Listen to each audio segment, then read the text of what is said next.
Number 1, 2021 অর্থাৎ 2021 সালে যাকে প্রথম অসম্ভাব্য পুরস্কার দেওয়া হয়েছে তিনি হলেন রতন টাটা, যিনি সোশ্যাল সার্ভিস অর্থাৎ সামাজিক কাজের জন্য অসম্ভাব্য পুরস্কার পেয়েছেন। প্রথম অসম্ভাব্য পুরস্কার কে পেয়েছেন? রতন টাটা। নাম্বার 2, 2022 অর্থাৎ 2022 সালে তপন শইকীয়াকে অসম্ভাব্য পুরস্কার দেওয়া হয়েছে অসমের, যিনি হেলথ কেয়ার অ্যান্ড পাবলিক সার্ভিসের জন্য তিনি অসম্ভাব্য পুরস্কার পেয়েছেন। নেক্সট, নাম্বার 3, 2023 অর্থাৎ 2023 সালে অসম্ভাব্য পুরস্কার দেওয়া হয়েছে রঞ্জন গগৈকে। রঞ্জন গগৈ যিনি হলেন ল অ্যান্ড জাস্টিস, যিনি এটার জন্য অসম্ভাব্য পুরস্কার পেয়েছেন রঞ্জন গগৈ। এই তিনজন হলেন অসমের অসম্ভাব্য পুরস্কার প্রাপ্ত ব্যক্তিগণ।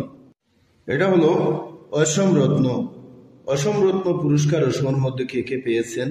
ডক্টর ভূপেন হাজারিকা, যিনি একজন শিল্পী, আর্টস বিভাগের, তিনি পেয়েছেন 2009 সালে অসম রত্ন পুরস্কার, যিনি এই হলো তার ফটো ছবি।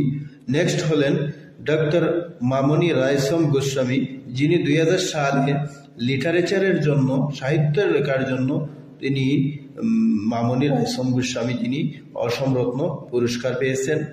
নেক্সট ডক্টর যতীন্দ্রনাথ গোস্বামী, যিনি 2015 সালে সায়েন্স অ্যান্ড টেকনোলজির জন্য এটার জন্য তিনি অসম রত্ন পুরস্কার পেয়েছেন। এই হলেন অসম রত্ন পুরস্কার প্রাপ্ত অসমের কয়েকজন।